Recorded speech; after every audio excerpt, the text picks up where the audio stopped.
touch.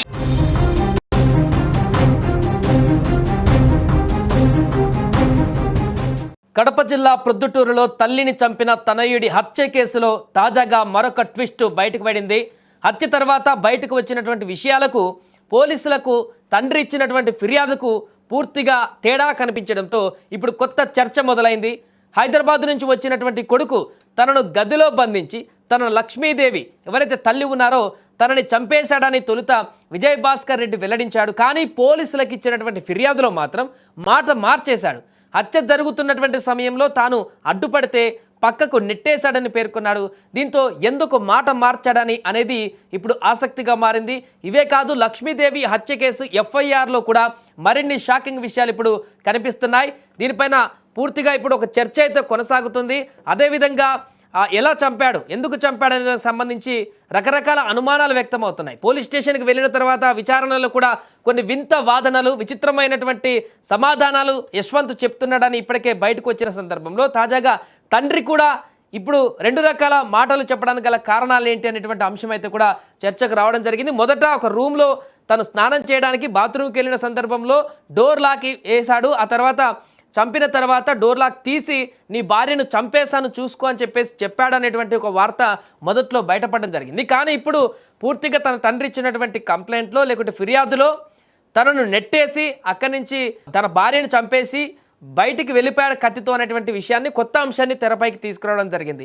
నిజంగానే ఇలానే జరిగిందా, లేకుంటే అప్పుడు ఒకలాగా చెప్పి తండ్రి ఇప్పుడు మరొకలాగా మాట మార్చాడా? ఒకవేళ మాట మారుస్తే దానికి గల కారణాలు ఏంటి? ఎందుకంటే తను కూడా ఒక మాట అన్నారు. అంత్యక్రియలు జరిగేటువంటి సందర్భంలో తల్లికి తలకొరివి పెట్టడానికి తన కొడుకును కొంతసేపు పంపించండి, వదిలిపెట్టండి అని పోలీసులకు రిక్వెస్ట్ కూడా చేశాడనేటువంటి వార్త కూడా మనం చూడడం జరిగింది. అంత్యక్రియల సమయంలో ఇంత దుర్మార్గానికి పాల్పడ్డటువంటి కొడుకుని, ఇంత దారుణమైనటువంటి హత్యకు పాల్పడ్డటువంటి కొడుకు పైన ఎందుకు ఈయనకి ఆ మాత్రం సింపతి అప్పుడు లభించింది అనేటువంటిది కూడా ఇప్పుడు చర్చకు వస్తుంది. ఆయన చెప్పినటువంటి రెండు రకాల వాదనలతో ఏదేమైనా కూడా మొదటి నుంచి కూడా తల్లి అంటే పూర్తి ఆగ్రహావేశాలతోటి, పూర్తిగా వ్యతిరేకతతో భావంతో ఉన్నటువంటి యశ్వంత్ ఇంత దారుణానికి అట్టినగా చెప్తున్నారు. కుటుంబ సభ్యులు కూడా పూర్తిగా వాళ్ళు అదే చెప్తున్నారు. ఎప్పుడు కూడా తల్లిలాగా తనని చూడలేదు, తల్లిలాగా మాట్లాడలేదు, ఎప్పుడు కూడా దురుసుగా ప్రవర్తించేవాడు తన తల్లితో. ఫోన్లో కూడా ఎప్పుడు మాట్లాడినా కూడా డబ్బుల కోసం మాట్లాడడమే తప్ప ఇంకా వేరే దేనికి కూడా తన తల్లితో మాట్లాడింది లేదు.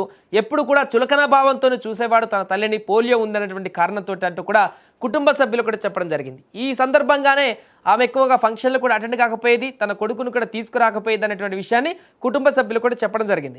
ఏదేమైనా కూడా ఇంత దారుణమైనటువంటి ఘటనకు సంబంధించి విచారణలో రోజుకొక అంశం తెరపైకి రావడం అయితే ఈ హత్యకు సంబంధించినటువంటి కొత్త ఆలోచనలను, కొత్త ప్రశ్నలను అయితే లేవనెత్తిస్తున్నాయి.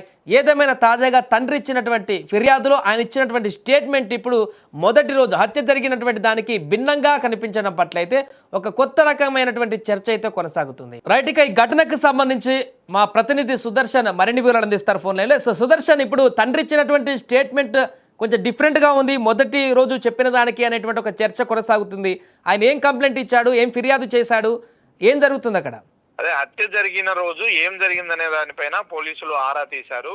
ఒక రకంగా తండ్రిని ప్రత్యక్ష సాక్షిగా పోలీసులు భావిస్తున్న నేపథ్యంలో ఆయన వాంగ్మూలం అనేది చాలా కీలకంగా మారింది. ఆయన ఇచ్చినటువంటి ఫిర్యాదులో చెప్తున్నటువంటి విషయాలు హత్య జరిగిన రోజు జరిగినటువంటి విషయాల మధ్య పొంతన కుదరట్లేదు. అయితే పోలీసులు తల్లిని చంపిన తర్వాత ఇంట్లోకి వెళ్ళి తలుపులు వేసుకొని హెడ్ ఫోన్స్ పెట్టుకొని సాంగ్స్ వింటూ ఉన్నాడు, నవ్వుతూ ఉన్నాడు, నేను దేవుణ్ణి అని చెప్పాడు అనే విషయాలు ప్రస్తావించారు. అంటే అప్పటికప్పుడు పోలీసులు వెళ్ళి అతన్ని స్వయంగా ఇంట్లోనే స్వాధీనం చేసుకున్నటువంటి విజువల్స్ ను కూడా మనము చూపించే ప్రయత్నం చేశాం. కానీ కొంత టైం పట్టింది అతన్ని ఇంట్రాగేషన్ చేయడానికి, కోర్టులో సబ్మిట్ చేయడానికి. కాబట్టి వీటి మధ్య గ్యాప్ను పూరించుకోవడానికి పోలీసులు ఆ విధంగా చేశారా, లేకపోతే అతని తండ్రి ఎవరైతే యశ్వంత్ ఉన్నాడో యశ్వంత్ తండ్రి ఇచ్చినటువంటి కంప్లైంటే ఆ విధంగా ఉందా అన్నది కూడా క్లారిటీ రావాల్సి ఉంది. ఎందుకంటే తనను బెడ్రూమ్ లో బంధించి తల్లిని హత్య చేశాడు, తను బయటికి రాలేకపోయాను, తను బయట ఉనింటే నా భార్యను కాపాడుకునేవాడిని అంటూ కూడా ఆయన చెప్పుకునే ప్రయత్నం చేశాడు. కానీ పోలీసులకు ఇచ్చినటువంటి ఫిర్యాదులో తాను ఉన్నాను, అయితే తనను బలంగా తోసేశాడు, పక్కకు తోసేసి ఆ తల్లి గొంతు కోసే ప్రయత్నం చేశాడు, తన భార్యను తన ముందే కొడుకు హత్య చేశాడు అంటూ కూడా ఆయన చెప్పుకొచ్చే ప్రయత్నం చేశాడు. వీటి రెండింటి మధ్య పొంతన కుదరట్లేదు. అయితే దీంట్లో పూర్తి స్థాయిలో కేసు బలంగా నిలబడడం కోసం ఖచ్చితంగా యశ్వంత్కు శిక్ష పడే విధంగా పోలీసులు అయితే కసరత్తు చేస్తున్నారు. దానికి సంబంధించి ఆ క్లూస్ టీమ్స్ తో గానీ అక్కడ ఉన్నటువంటి సీన్ లో ఉన్నటువంటి అన్ని రకాల ఆధారాలను ఎవిడెన్స్ ను సేకరించే ప్రయత్నం చేసి పకడ్బందీగా దీంట్లో ఛార్జ్ షీట్ వేసే ఆలోచనలో పోలీసులు ఉన్నారు.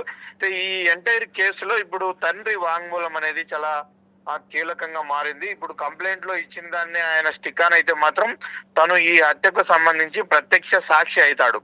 ఆ విధంగా తను సాక్ష్యం చెప్తే కేసు బలంగా ఉంటుంది, ఖచ్చితంగా యశ్వంత్ కు శిక్ష పడే అవకాశం ఉంటుంది అన్న కోణంలోనే ఆ విధంగా ఏమైనా ఫిర్యాదు ఇప్పించి ఉంటారా అన్న కోణంలో కూడా కొంత అనుమానాలు అయితే కలుగుతున్నాయి. మొత్తం మీద ఇప్పుడు ఈ ఎఫ్ఐఆర్ లో పేర్కొన్న విషయాలు అయితే కొంత కన్ఫ్యూజన్ గానే ఉన్నాయని చెప్పొచ్చు. Right, thank you Sudarshan.